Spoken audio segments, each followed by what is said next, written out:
তোমরা যারা বিজ্ঞানী বা গবেষক হতে চাও তাদের প্রথম যে জিনিসটা চ্যালেঞ্জ হচ্ছে হতাশা হতাশা।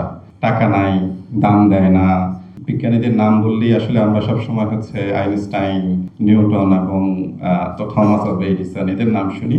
কিন্তু আমাদের দেশে যে বিজ্ঞানীরা আছে, রামানুজন, বোস, জগদীশ চন্দ্র বসু, ওনাদেরকে আসলে আমরা ওইভাবে এখনো রেসপেক্ট করি না। সো দিস ইজ সামথিং আমি বলতে চাই হচ্ছে যে এই সম্মাননা পেয়ে আমার খুব ভালো লাগছে। তোমরা যারা বিজ্ঞানী বা গবেষক হতে চাও তাদের প্রথম যে জিনিসটা চ্যালেঞ্জ হচ্ছে হতাশা হতাশা।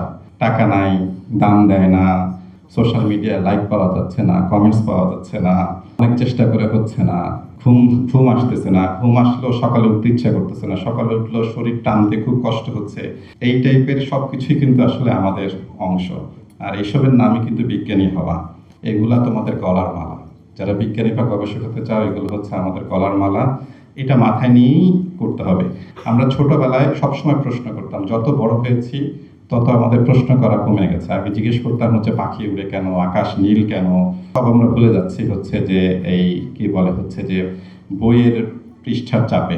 অনেকেই মনে করে বিজ্ঞান মানেই হচ্ছে ডাক্তার বা ইঞ্জিনিয়ার হওয়া। আমি মনে করি না আর কি। বিজ্ঞান মানে আসলে একটা চিন্তার পদ্ধতি।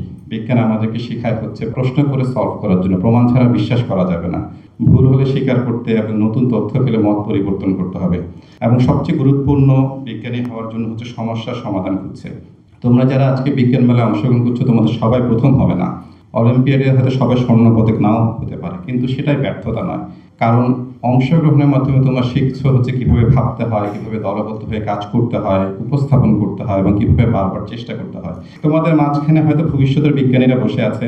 হয়তো কেউ নতুন ওষুধ আবিষ্কার করবে, জলবায়ু পরিবর্তনের সমাধান খুঁজবে, এমন প্রযুক্তি আবিষ্কার করবে যা আমাদের জীবনকে সহজ করবে। আবার কেউ কেউ হয়তো বিজ্ঞানীও হবে না। কিন্তু তোমরা যাই হোক না কেন, শিক্ষক, উদ্যোক্তা, কৃষিবিদ, প্রশাসক, শিল্পী, বিজ্ঞানমনস্ক চিন্তা তোমাদেরকে আরও ভালো মানুষ এবং দায়িত্বশীল নাগরিক হতে সাহায্য করবে। আজকের পৃথিবী দ্রুত বদলাচ্ছে, অনেক প্রযুক্তি আসছে এবং চলেও যাচ্ছে, কিন্তু সেই সাথে আমাদের নতুন সম্ভাবনা দরজা খুলে যাচ্ছে।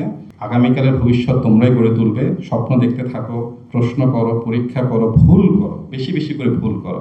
আমরা সবাই ভুল করলে চিল্লাচিল্লি করি, কিন্তু আমি বলি হচ্ছে যত ভুল করবে তত নতুন নতুন রাস্তা বের হবে।